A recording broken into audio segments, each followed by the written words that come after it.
add one other quick thing. If it's possible to do some more outreach to candidates, both winning and losing candidates, I'd be very interested in hearing if a hard cap versus a soft cap was a consideration for them in choosing to participate, or whether they could see that as being a strong consideration in the future.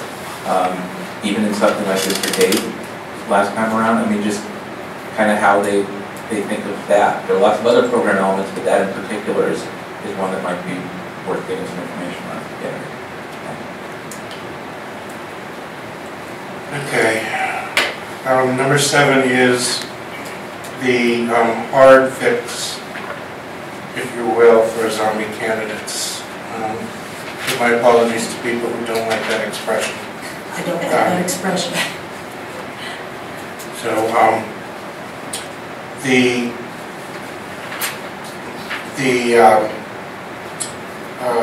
as the memo says, there's a perverse incentive for non-viable candidates to stay in the race, because once they've spent a chunk of public money, where will they get it to replace it if they have to pay it all back? So this creates kind of an escape hatch on the last day before the ballot goes to the printer.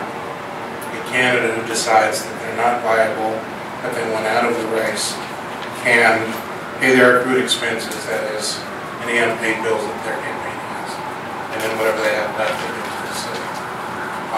Obviously, the downside is if you give a chunk of change to a candidate and they drop out, taxpayers lose whatever it is they spent. There might be an incentive here for the issued candidates who weren't paying to use the system this way. On the other hand, there's a lot of public concern about the candidates based on this last mayoral race, where it seemed clear to many people, that some candidates didn't have a chance, particularly after Mayor Lee sort of changed the game, but they had no choice but to stay. I would venture to say, if you ask any of those people, they would decry the idea that they were a zombie candidate and say, no, I was in it to win it. But having said all of that, this would be one way to alleviate this perceived problem. And I say perceived because we've only had, it's never come up in the supervisory races, although you can find candidates that fit the descriptor. So is this an anomaly of this race? In which case it's not a problem, doesn't really need to be addressed. On the other hand, is it a real problem? And we may not know for 4 years, because there may not be, there's a mayoral race with an incumbent in 4 years, there may not be a wide field. We're not sure. So the question is, do you want to put this escape hatch in? And for the reasons I stated, there's ups and downs on both sides.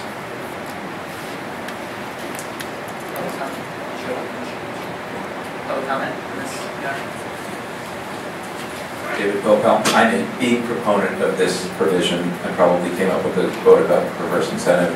I think we should do this. I think we can tweak the language so it does all the things that Director wants. I'm totally cool with that. I think part of the idea here is, again, not to limit the total number of candidates, but to sort of cull it to a number of viable candidates. Whether it's in District 10 last year, or potentially District 5 next year, or District 7, more specifically, which, you know, will have no incumbent, presumably. To have so many candidates that, you know, obviously only one candidate's going to win, so all these other candidates are going to lose. To have that large number that's all using public funds and trying to be viable, I'm not sure giving that many choices is great, and having a process that tends to winnow at least a little bit seems like it serves an important public purpose. I'm not trying to get everybody out of the contest, certainly not, but at some point, if they make a reasonable judgment that they're just not happening, they should be able to exit gracefully and not continue in this way. The date that I would pick, again, is E-60, which I think is the last date under the existing election code that someone can withdraw from the race with elections and not be listed on the ballot. If there's a form that they fill out there, there could be a similar form at ethics on that date to say, I hereby withdraw from the public finance program and will agree to all of these conditions and give you what money is left in short order when we've determined that. And I think we can make that work. I would encourage you to adopt this decision point. Thanks.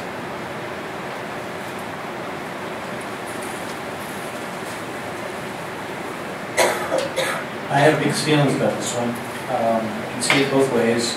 I've asked a lot of people about it, try to get people's views on it, and the opinions have been pretty split. With some people saying, yeah, I think it could be a good thing, and others, the ones who are against it seem to be more viscerally against it, like, no, that's a terrible idea. Interestingly, some of the candidates who we would think of as someone who was on the ones who I've asked, they thought it was a good idea. So, I think it's one of those things that I can see it working out, in a good way, and others, it just takes one candidate who gets into the race, runs until late August, spends a bunch of money, and then pulls out. People say, what a waste of money that was. So, I think it could work either way. It could, it could work in some elections where it worked out well and people pulled out and no one thought anything because they really thought that person was running sincerely. And another race where someone may clearly abuse it, and suddenly you'll have the Examiner, the Chronicle, and whoever writing ridiculous articles about it. So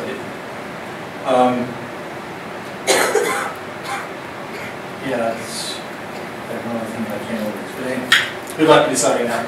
I have some questions about this. It seems to me the title, at the very least, is allowing a publicly funded candidate who withdraws to pay accrued debts with public funds. And then I would go even further, maybe the title, is this the natural ramification? Even if the candidate has private funds available to use toward payment of such debts. Meaning, somebody has qualified for public funds, they are sitting on a chest of resources, they want to go. It's a barrier, it's the problem we're trying to solve, that they would have to repay all of the public funds. But if they have money that they have raised sitting there, I'm wondering why they don't have to use that first and then have the public money available to them if they need to pay genuine campaign funds back.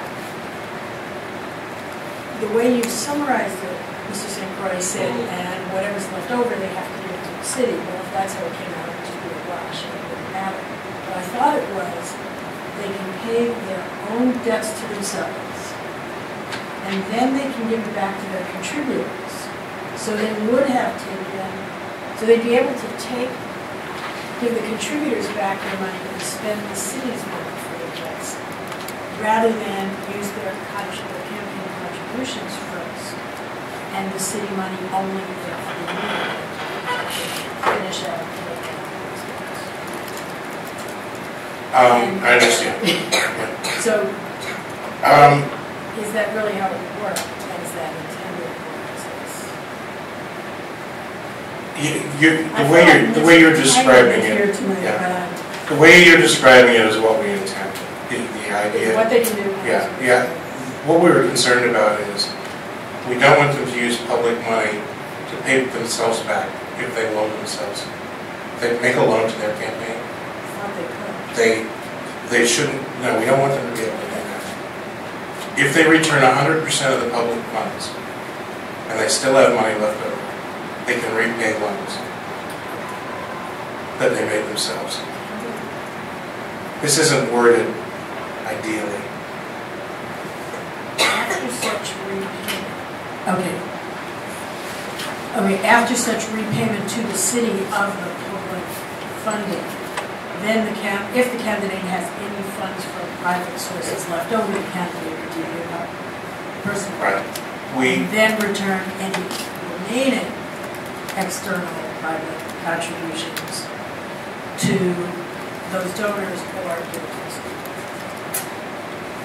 see what you mean, but that sentence may be that after the repayment of debts to printers and consultants and staff, then if you've got anything left over, then it's only from. Right.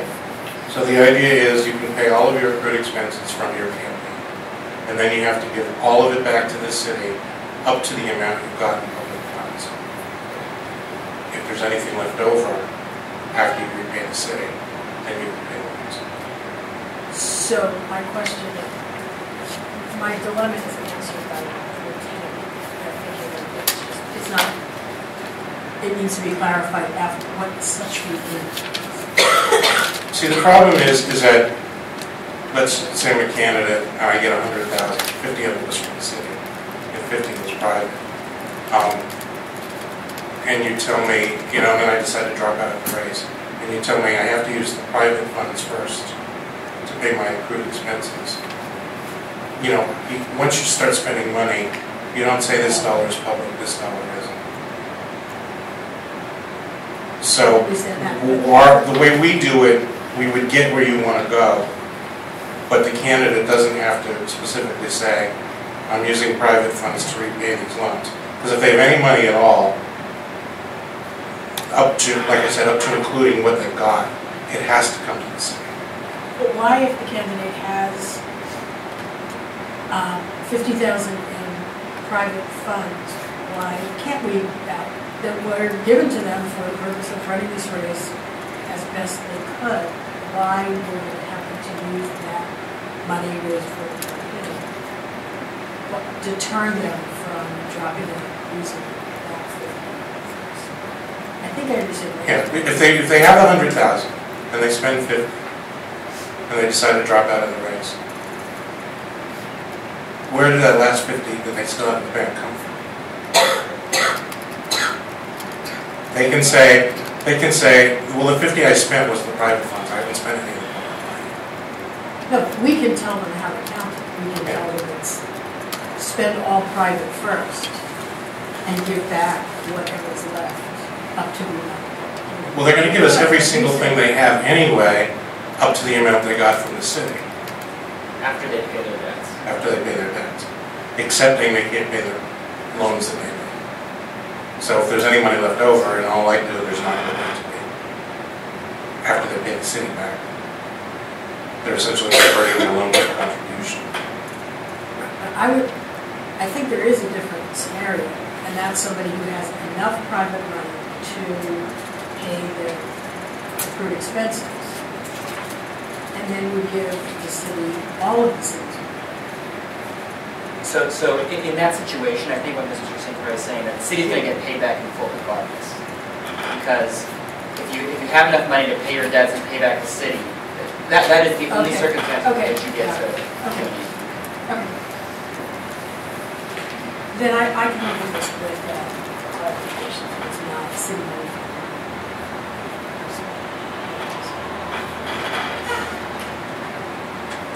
I have a. This doesn't seem like a good idea to me for two reasons. One, I'm worried that this actually encourages the kind of candidacy that Commissioner Hand was talking about, where you're running to get name recognition, and then you drop out for the embarrassment of actually having to be on the ballot and getting 10 votes. And I think it does encourage soapbox candidates too, who get there and they don't want to be on the ballot either. They just want to have their moment in the sun. I'm also not sure it's a problem, and I'm hopeful that some of the other fixes we have, like raising the amount to get into the race or expanding the base of contributors, may alleviate some of the concerns we have about too many candidates and races getting public funds more viable. So this seems, I guess, I could see needing something like this if really it was a problem and it turned out to be a problem and these other fixes weren't working. But for now, it seems premature to me. And I really do worry about, some of the concerns you were raising in the questions about, I think even if they're technically solvable, there is going to be a big public perception problem in having this public money going to candidates running the race.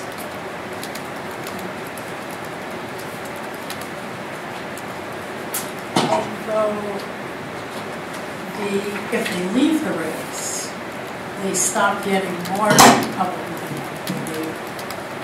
And what we took heat for was, by the end, they got significant amounts of public and attracted those two voters. So, another way to look at it, I think you're absolutely right, is whether you can stanch the flow and cut the city's unnecessary expenditure on the assumption that letting the person get in and be heard is positive. Right. If the amount of money never changed from day 60 to election day, and I agree with you completely, but because we continue, and somebody can correct me if I'm wrong, money continues to flow if there are contributions. All of those contributions we need to. If people understand that their chances are, but we could be continuing to contribute, looks like why would we compel them to stay with us, or why would we do we know what those figures were like in the mayor's race? The amount of money that was matched sort of after the day ballots were printed versus before for candidates? It's more than 5%.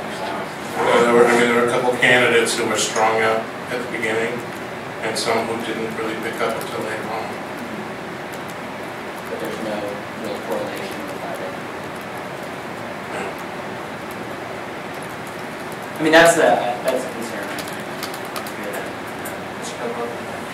Yeah, I'm sorry that we sort of ran through this initially a little quickly, because this is sort of the culmination of a number of moving concepts. I would think that a decision to pull out of a contest is not really related to the money, but it's the dynamics of the race change. So, you know, again, touching on the mayor's race, a candidate, let's say, I don't know, Michaela Elliott here, might have thought, I'm really great and viable at that time, and then when Ed Lee decided to run, the dynamics of the race changed, and given rational choices one could have made, she might have, I'm not saying she would have, but she might have said, you know, this really isn't happening anymore, let's find a way to respectfully end this. And my concept in bringing this was that you take the surplus funds rule that already exists in law. Surplus funds exist as of the day after the election for non-elected candidates. You just move that date up and treat the money in a surplus funds manner at an earlier point in time. And I think Jack's concerns was that you aren't, that you're subordinating the public investment to a greater degree, and that's why the public funds payback was moved up higher in the hierarchy. That was, I think, the only meaningful tweak to the surplus funds concept. And clearly we could sit through and try to figure out some other ways to approach this. But the concept was to just move that action and all that flows from it to an earlier point in time if a candidate decides in their judgment that they've become not so viable. I hope that helps. I acknowledge that it's complicated in concept and how it plays out.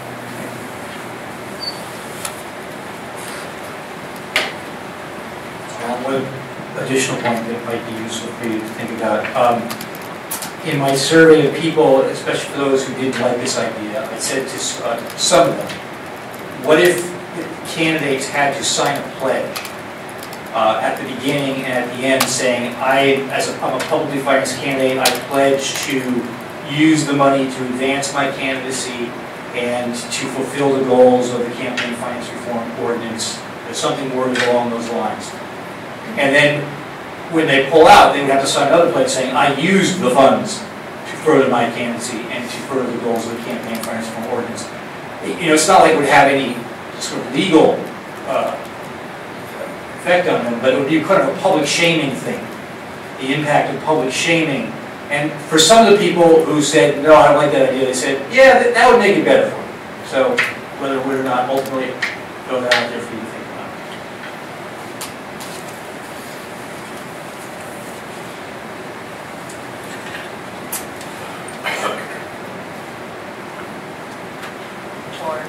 If it's humiliating, I don't know that anybody would do it, so I don't think it would work. Maybe we want it to. I have a question to Mr. Hill. On the people that you interviewed who were adamantly against this idea, this concept, what were the reasons that they gave, other than just it's a bad idea? It was kind of the moral hazard issue, you know. Oh, so someone will get in the race, just take the money, hire their friends, family. You know, one person said to me, "Oh, the political consultant will get someone to jump into the race just so the political consultant can get money." And so there was just this sense that people would gain it to get the money as more of an employment act than actually be a viable candidate to run. So that was, they were all along those sorts of lines, kind of a moral hazard.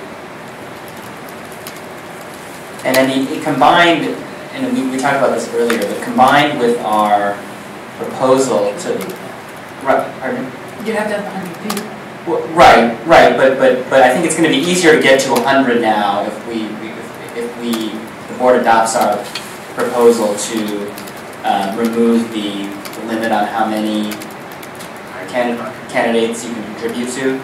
I think raising that money is going to be easier, and I think you do raise the moral hazard of lots of people trying to raise this money, and people who are giving the money not necessarily having to choose horses early on, since they can give to more people.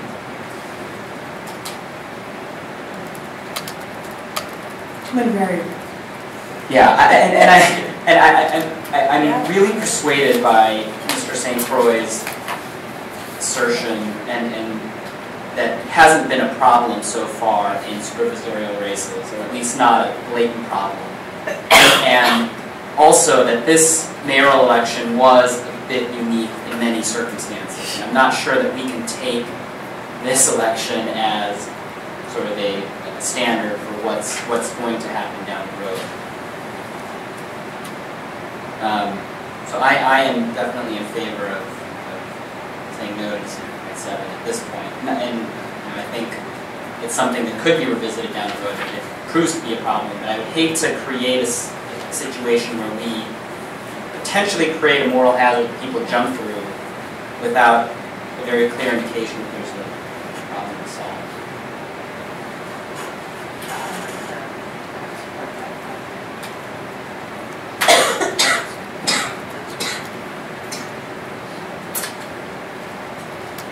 I don't feel strongly that I do on another item later have a note to myself about letting the most immediate base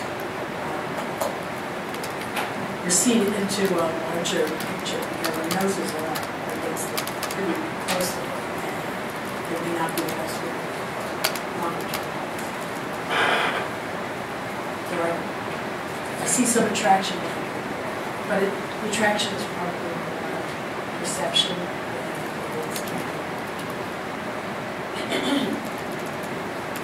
I'm planning to.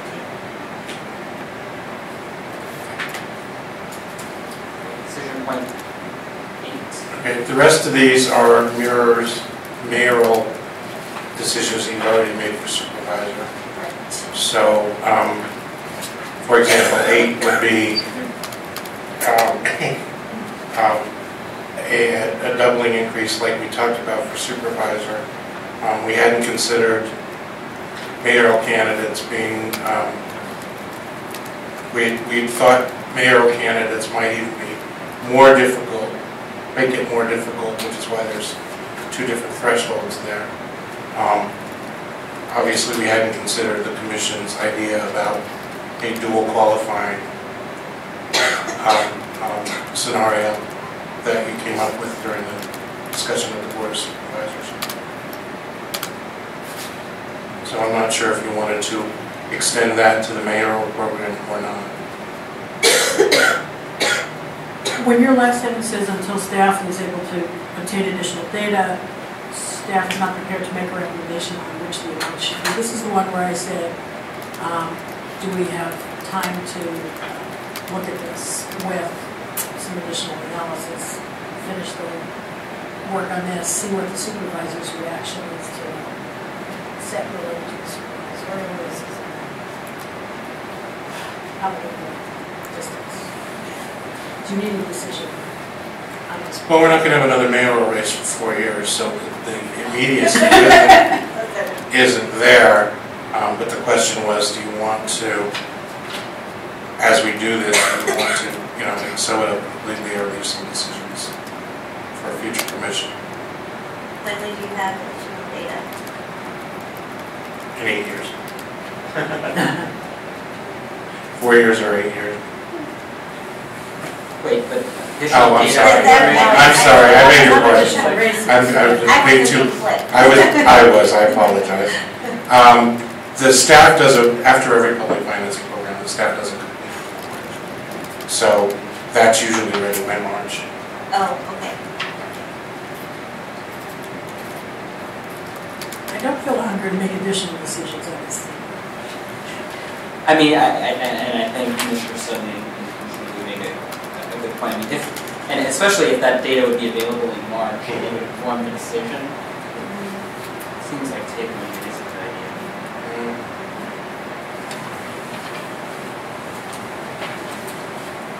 Okay. Can I make one comment? Sure. I think pretty much every member of the board understands that it needs to go up from the 25. And between the 50 and 80, I think you might find a difference of opinion, but I don't think increasing it to at least 50 is controversial on the board. And, I think they're going to be coming forward with a proposal as well along these lines. So whatever you can do, have yours as soon as possible so that, everything's working kind of in tandem would be great.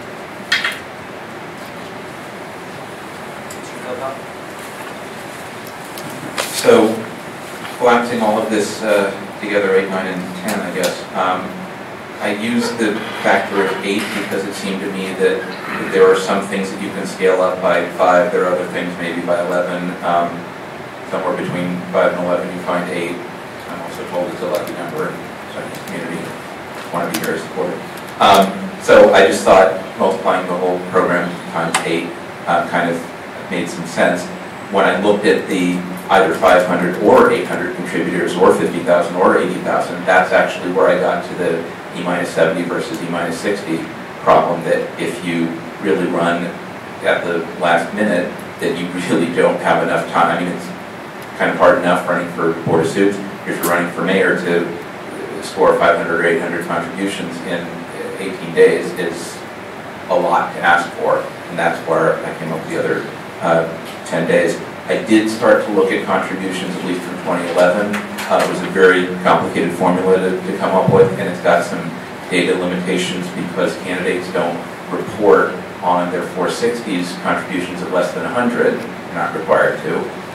And there are instances where you get two $50 checks. I was not easily able to get the second check out. I was able to cap it at 100 with a minimum of 10, but then there are other instances where they refund contributions. You have to pull that out. It gets very dicey, plus there were candidates who started running in 2009 and 2010. I wasn't able to capture all of that earlier data, so my initial analysis is a little mixed, and that's why I wasn't prepared to offer that tonight. But I did want to have some information on what date candidates this cycle got to 25, 50, 75, or 80,000. That was my intention to pull that together, and I talked to Mabel about that last week.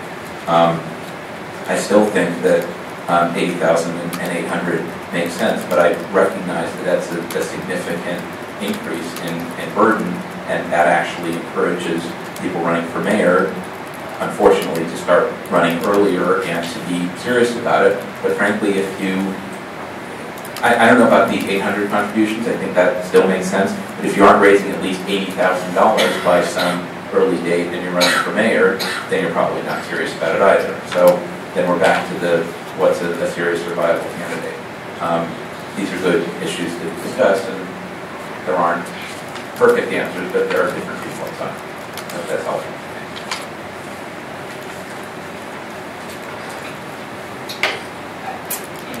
I still think, given given that, and even if people recognize that this has to go up, I still think we want to propose the number that we think makes the most sense. And if the staff thinks that there may be a number above 50,000, between 50 and 80 or 80, I think we should give staff the opportunity to make that recommendation. I mean, unless you think the timing is such that it's better to do it all at once and then there needs to make it. Well, the staff proposal is the 50,000. And maybe that's not as clear, but there were arguments made for a higher number of interested persons. So we brought them both.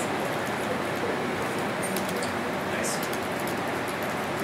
My question, I believe we need to raise this threshold, but my unanswered question is, do you want to have a split a qualification process as you have recommended for the Board of Supervisors?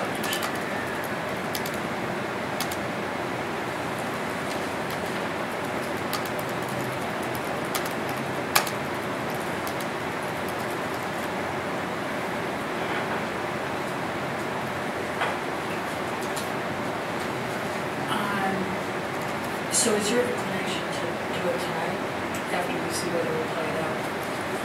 I just don't want to, I realize all the things. Right, yeah, I mean, my recommendation is to table the mayoral expenditure plan, unless staff feels strongly that doing it all together is No, but we'll bring it back to this as soon as possible. Would you send one piece, the Board of Supervisors first? Yeah, I mean, as soon as we're ready to go on that. okay. So and given that we're not meeting at the January meeting, that's why you want us to also discuss this issue of whether we should have an alternative mechanism to qualify the mayor's race. Sure. Yeah, it's. I mean, we hadn't thought about it before.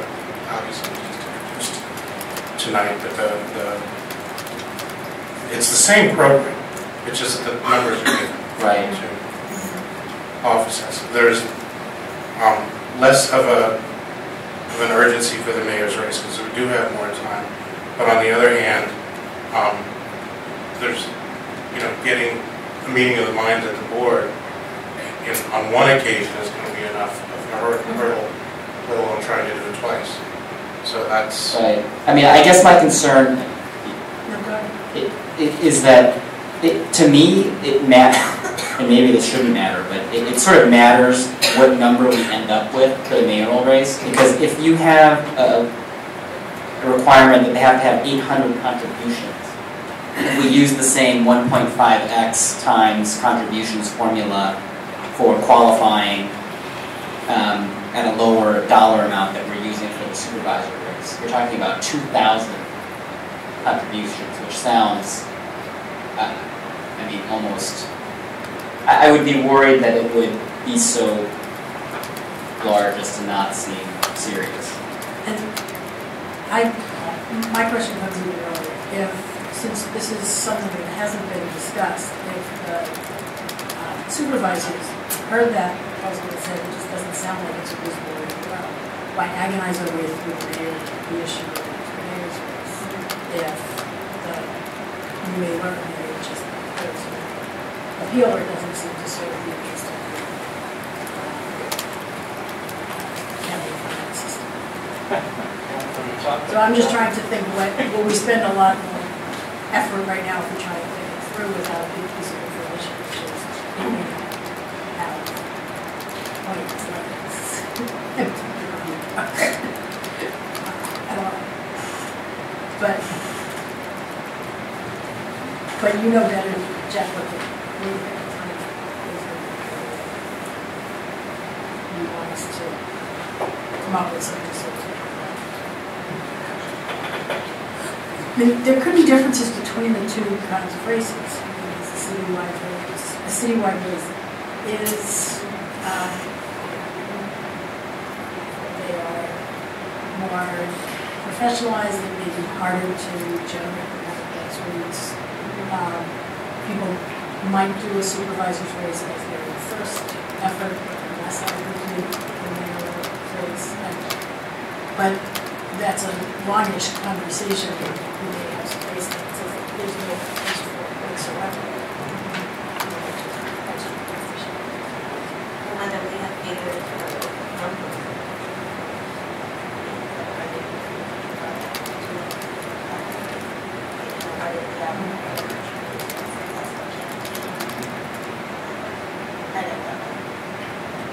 I guess, so are we comfortable, or is it, are we comfortable sending this up to the board without mayoral race?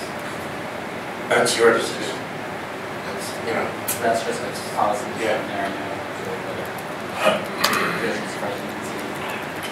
No, you know, again, it'd be easier to do it in one package. It's not necessary.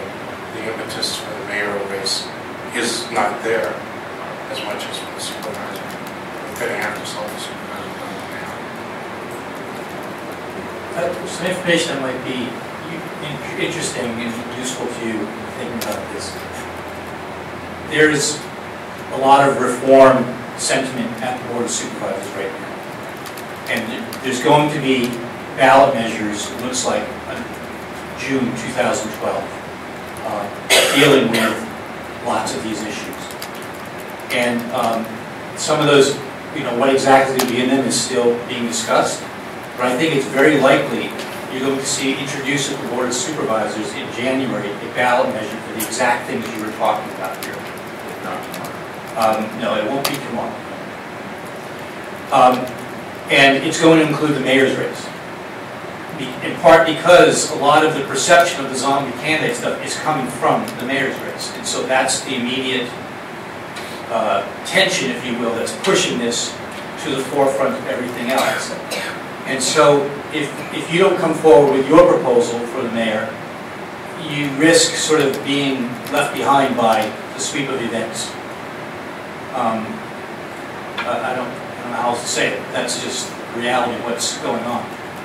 You know, probably on, you know, like January 10th, a proposal is going to be introduced in ordinance that will need 4 votes. The Board of Supervisors. The ordinance only needs 4 votes. 6 votes. No, a charter amendment needs 6. No. An ordinance to be placed on the ballot needs 6 votes. Board members, 4 board members may place an ordinance on the ballot with 4 votes, but that's a different process, different deadline.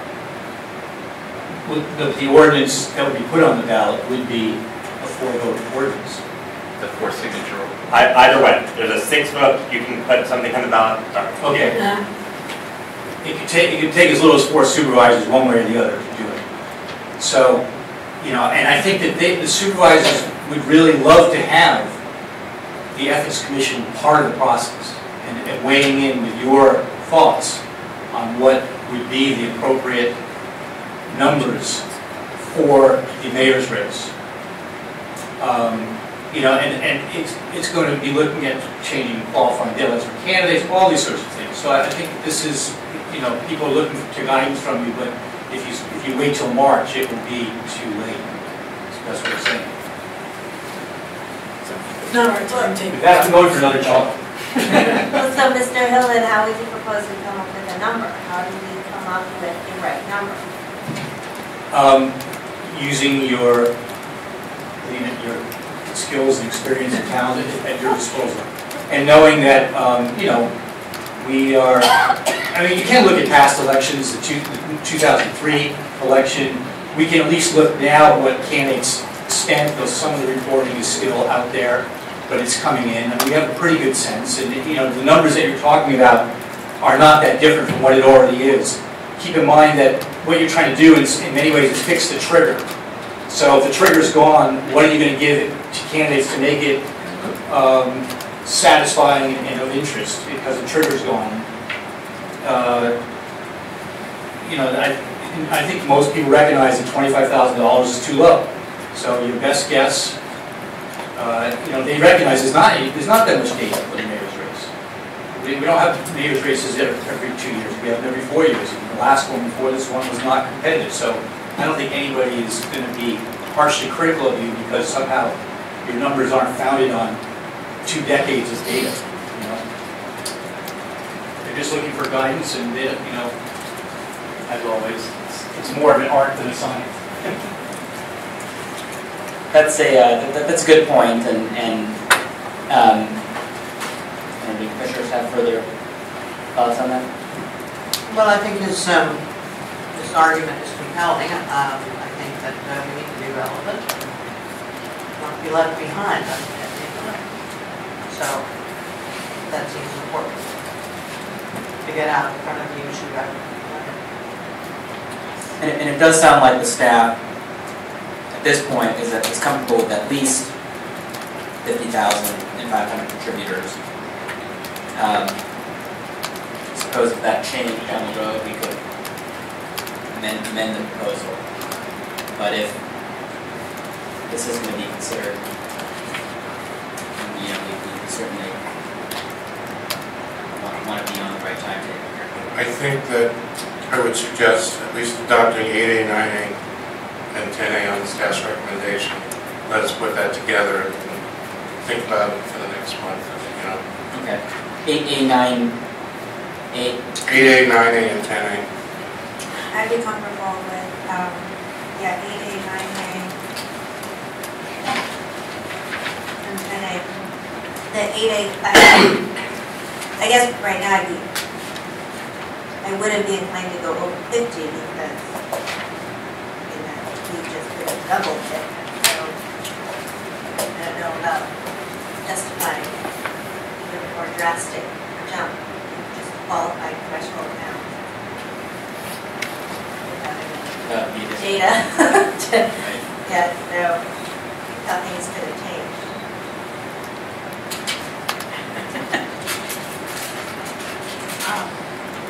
I'm fine with that too. I think the parallelism with supervisor race makes sense. 80 just, we would hate to regret it if it's ever difficult and real and not be able to do the future things. Right. And as far as the parallel provision to the doorway, if that idea has appeal, that's something that can be added later. Because there are several years to go. Yeah, And events may overtake it. They overtake it, and I think there are distinctions between mayor and vice mayor. What is the status, so what all is pending right now in terms of different proposals? I guess 1 or 2 are at the board right now. The 2 proposals that are pending at the board right now are the 2 proposals that the Ethics Commission has already adopted, the changes to the reporting requirements and the changes to the deadline in light of the redistricting task force's work for this election. Okay. There are no other pending proposals currently introduced to the board to change the public financing program other than those 2 that you've already approved. The deadline for introducing charter amendments for June is Tuesday, tomorrow. As these changes don't have to be in a charter amendment. The deadline for introducing ordinances at the board for the June election is January 10th. And then, as I mentioned, there's a separate process where 4 supervisors can put a ordinance on the ballot. And the deadline for those 4 supervisor ordinances, as we call them, is January 17th. So public financing, we could see a public financing ballot measure introduced on the 10th or the 17th. Or, of course, a board member at any time could introduce a public financing amendment that would go through you and then go back to the board for a chart. And then wasn't there, the supervisor Kim had a proposal of public financing? That failed. I'm sorry, that did not pass the Ethics Commission. So that you never took a vote on. There's I read something in one of these memos that something was pending at the rules committee? No? Okay. I must have misread. Yeah, I'm going to think about page 3. Page 3.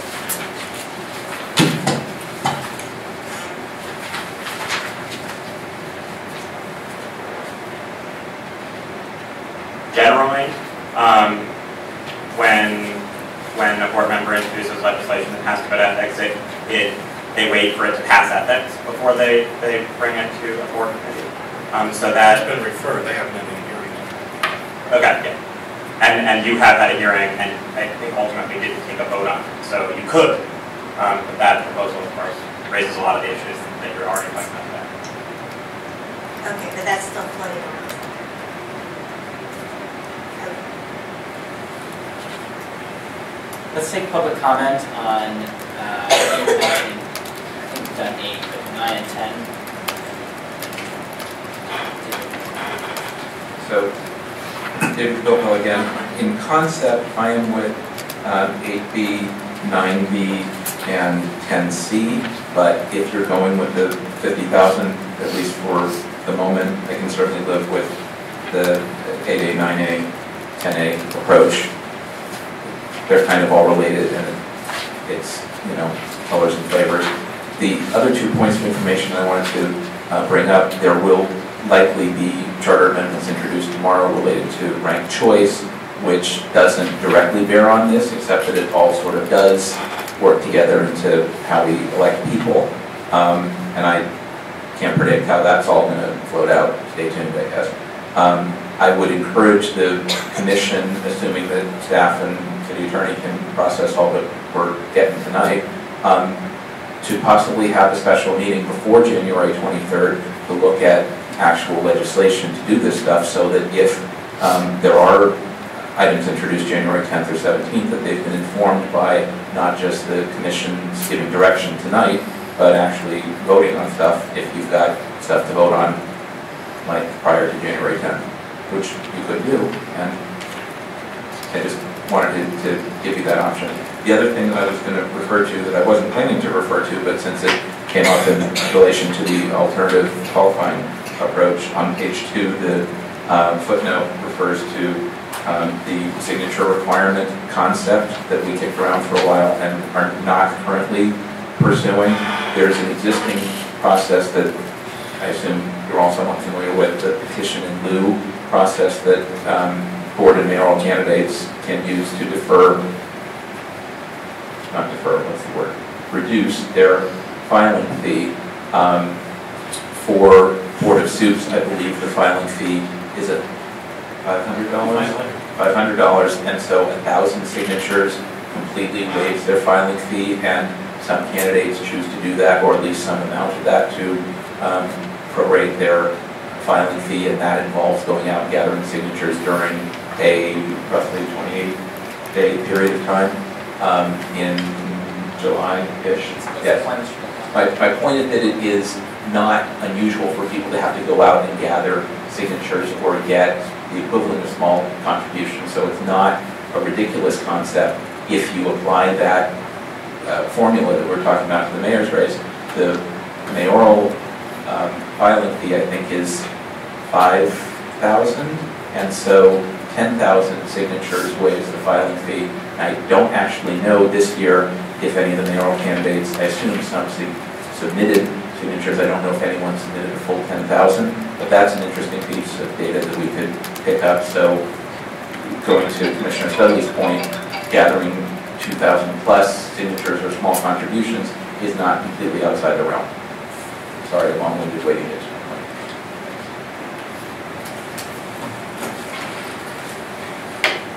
I propose the Chelsea air conditioning.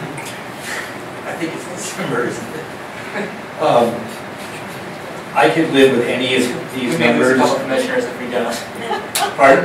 We may lose a couple commissioners here if we don't. It's locked. It's really cold.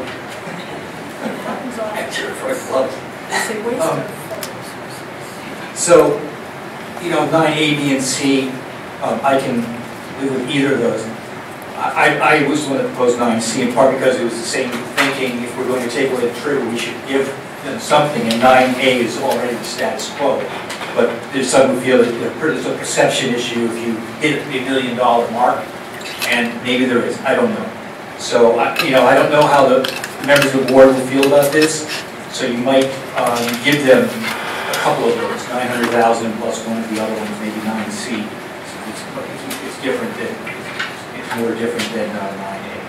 And then similarly with 10A, 10B, and 10C, I think 10A or 10B is what, if you've got 2 million, seems like too much to me. It's not that different than 10B, but we hit the 2 million mark and maybe triggers other people's psychological limits. So, 10A or 10B. Maybe give the board a choice on those as well. Thank you. Commissioners' comments on 8, 9, and 10? Here's 9 and 10. Agree on 8 to propose the 50,000. Well, I would go with the lower amounts, just from the sake of public perception at this point. And some of this could possibly change 4 years from now. There's obviously time to do that, but that would be my bet. Agreement with that? I agree with that. Okay. Well, first of all, thank you very much to the public for your hard work on this. Your comments here and the work you did before getting here, extremely helpful. And of course, the staff for the hard work you guys put in hosting those meetings, doing a lot of legwork. The proposals, by and large, are very well funded and strong. Thank you for that. The next item on the agenda is a closed session. Sorry. Okay, no problem again. On page 12, there was a section on other issues. Those were actually 2 things that I had suggested, and the staff was kind enough to include that. And I'm just wondering if the commission would choose to give any direction on whether or not to pursue those items at this time. This was 2 of 3. There was a third item that we agreed to defer. Okay, why don't we give you a couple minutes to make your best points about this? Okay.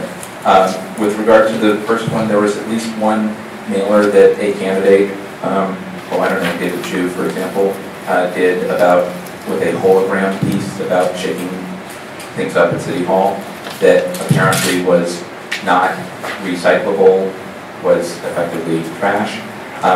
And if a city department had put that out for any reason, he would have probably been appropriately annoyed and said that that violated our environmental policies.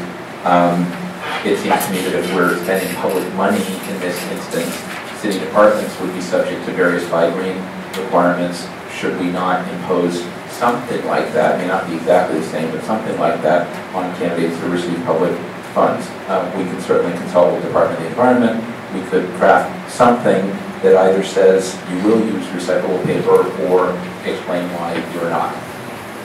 That was the first concept, and the other was similar to the local hire legislation of Supervisor Avalos.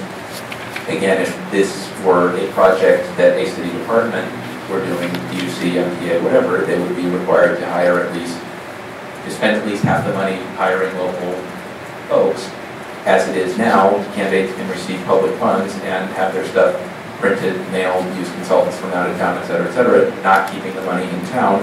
Why would we not subject candidates receiving public funds to use at least half of the money that they're receiving, let's say, or something like that locally? We should be stimulating the local economy rather than that. For those seem like reasonable kinds of requirements to impose on candidates, and we could certainly work out how that works, but I would ask you for your thoughts on whether or not that's worth pursuing it at this time. Comments from the commission? My comment goes not to the merits of the policies behind the 2 provisions. I wonder if the Board of Supervisors has the authority to implement these requirements. It seems to me that this does not fall within the purview of ethics policies, and therefore our expertise does not lie in these. The amount of research we would have to do to be sensibly seems unreasonable, and somebody else whose job it is to worry about local housing and recycling would do so and consult us about whether there were election implications or ethics implications.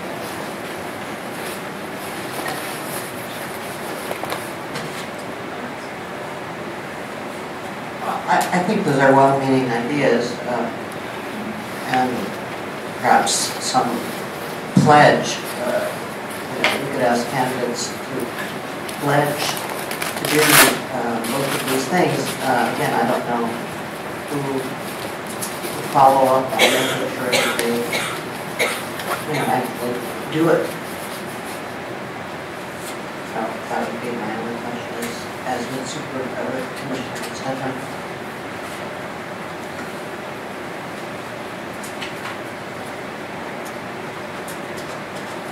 Yeah, I agree that it's not something we should take up now. The next item on the agenda is a closed session.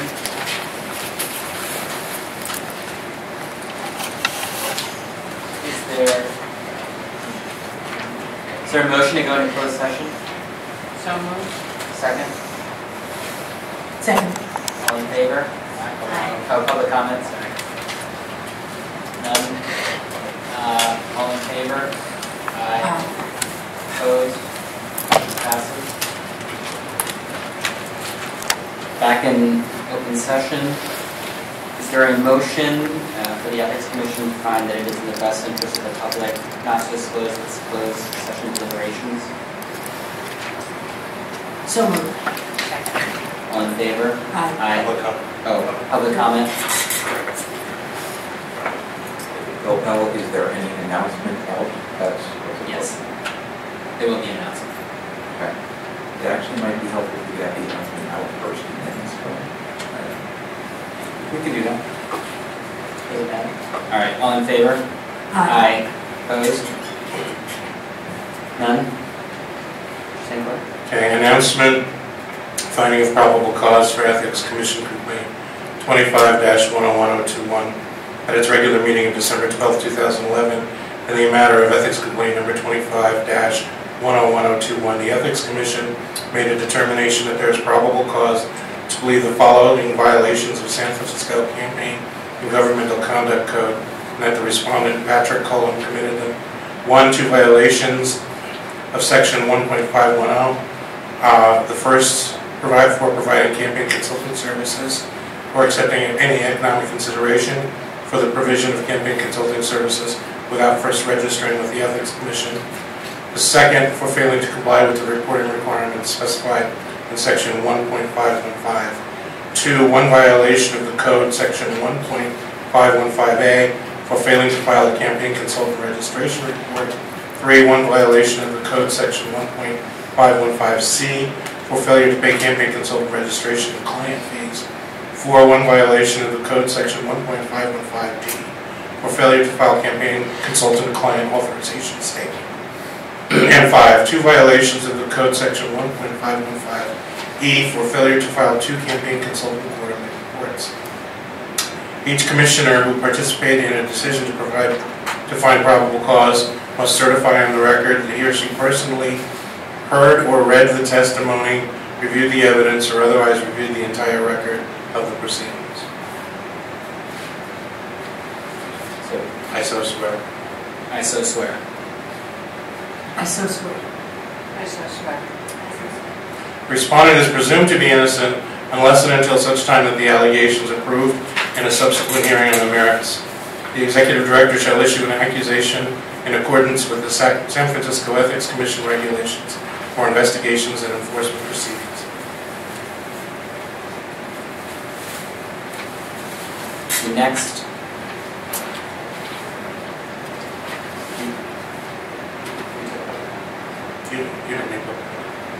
The next item on the agenda is the minutes of the Commission's regular meeting, November 14, 2011. Any proposed changes to the minutes?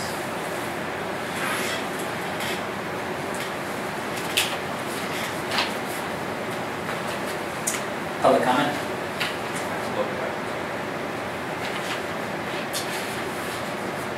Is there a motion to approve the minutes, November 14, 2011? So moved. Is there a second? Second. All in favor? Aye. Opposed? Motion passes. The Executive Director. Okay, Just want to highlight tonight, because the meeting happened after the documents were reported, we did have a department head budget meeting.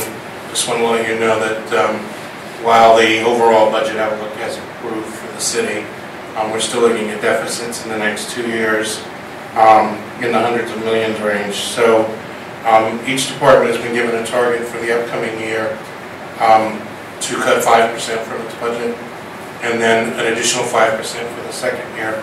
As you may recall, starting this calendar year, we're going to 2-year budgeting cycles in the city.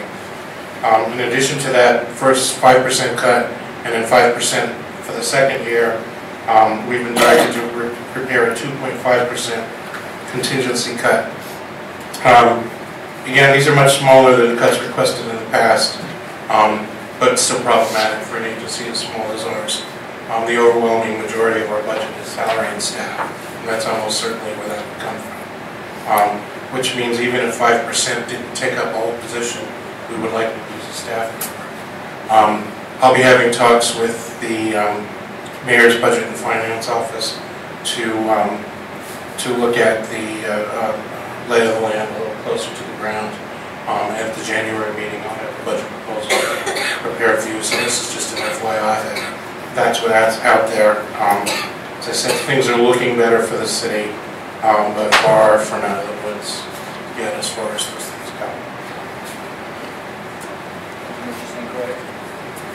And thank you for, again, the staff, all the work you guys do. We know it's already a tight budget and it's not going to be easy decisions. Any comments from the commissioners with respect to the executive director's report? Public comment? David Gilpel. So first to start with the disclosure from a moment ago, I assume that will be placed on the website as soon as possible. It'll be posted tomorrow. I've commented before, and I didn't want to forget that, although the website does disclose accusations and settlements, what it doesn't do, among other things, is indicate for settlements whether they have been finally handled. So if a committee or a respondent agreed to pay a certain amount or file a form or something, whether that has actually been closed out and whether they've done the thing that they agreed to do.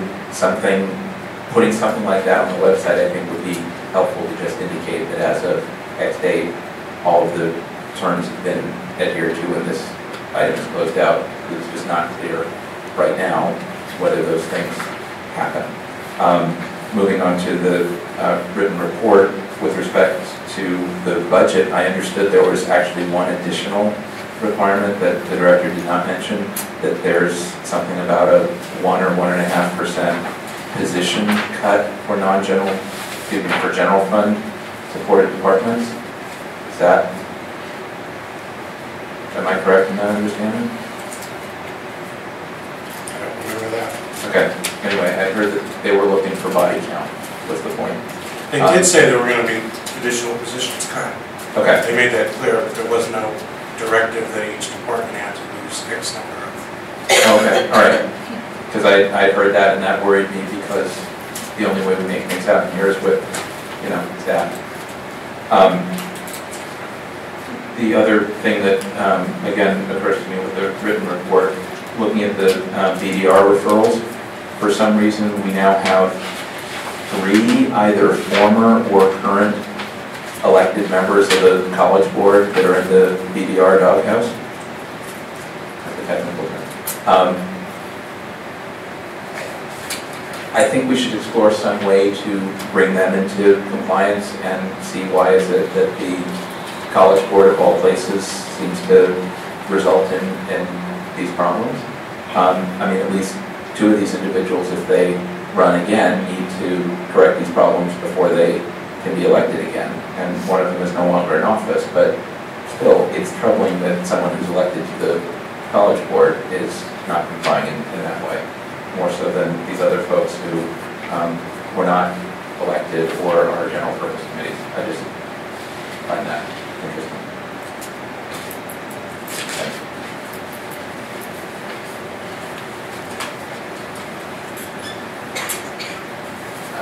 Items for future meetings?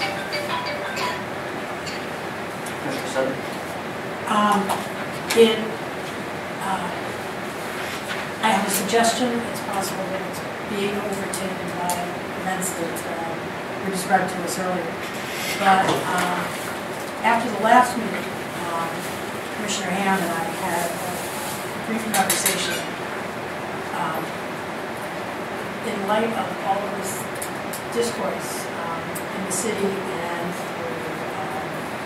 editorials and so forth, where people were asking about the purposes and effectiveness of the campaign finance system adopted by the voters some years ago, and wondered whether the Ethics Commission might want to play a part in some wider conversation in creating some forum for people to actually hear pros and cons of adopting those principles and look at whether it's still accomplishing what people want. That may be a better idea if there are ballot initiatives coming. It may be precluded if there are actually ordinances that can be, even in a non-partisan, non-substantive way, we need to keep their mouths off. But I just wanted to capture the thought. Commissioner Hand said,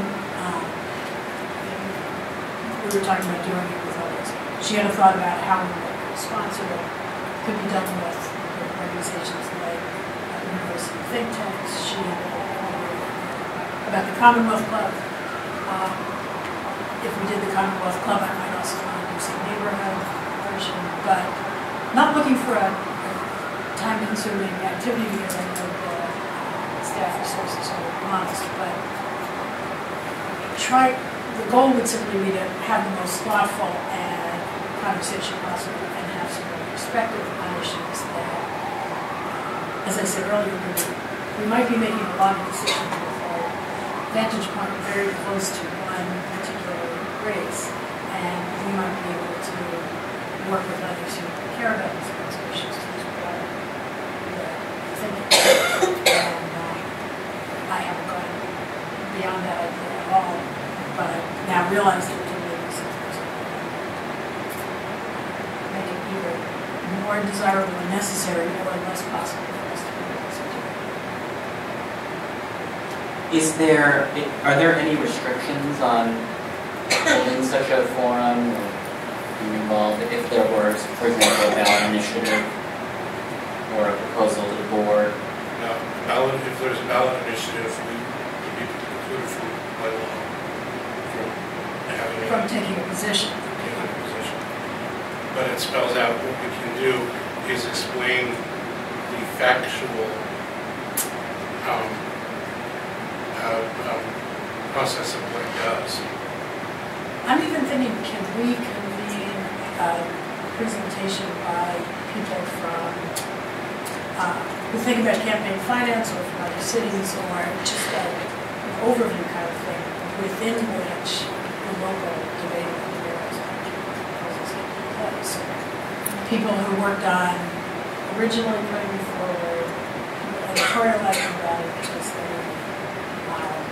or even lending our name if someone else does it, because it's very possible that the idea that others will have the idea that it might be worth knowing whether they're able to sponsor a nonpartisan, non-advocacy program that just said we are among those thinking about campaign finance, whether and how. McCarthy said and it depends on, for example, what the level of participation by the commissioners were. So if you wanted to have like a panel discussion that the commission was part of, it would have to be a regularly scheduled, agendized meeting. Not by regular, I don't mean a regular monthly meeting, a special meeting. But you would have to have a public agenda published in advance. If a majority of the commissioners were participating, you could have other people there, but you would still need to have an agenda and you need to have public comment. I mean, that could be a model. I was imagining. If we sponsored something where it was a public event and there were some commissioners and some other people, presenting, but not a majority of the commission, then we would likely not have to go through those gender requirements. I guess the question is there any, what are the constraints and is there any? In addition to, I think you're right about those constraints. I would just say you really want to see whether there's a ballot measure proposed and what it says, and you know what the topic is. And I mean, we would work with you about what is possible at that point.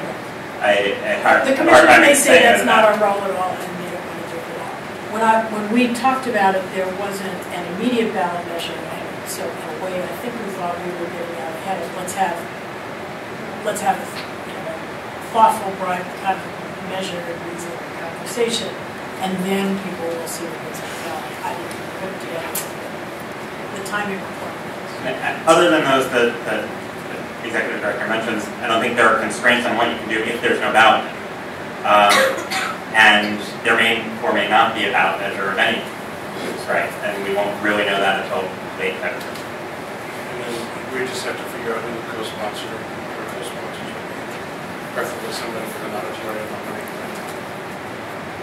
You mean co-sponsors not of the ballot issue, but of such a program? Of such a program. So your thought is to have speakers. Right. Like other,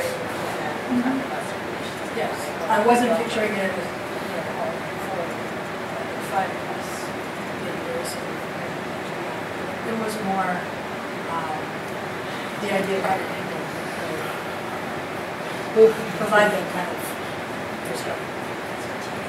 I mean, the whole commission could go, but only one or two of you could make it. As long as it's a widely attended one. And so even, so if there's no ballot initiative, but there's a proposal to the board, we can still, there's no restrictions about talking about that, or? There's legislation pending at the board meeting, right? Yeah. I think it's a good idea to support. Public comment? Yeah. Public comment? David Gilbo, just a comment very briefly on that idea.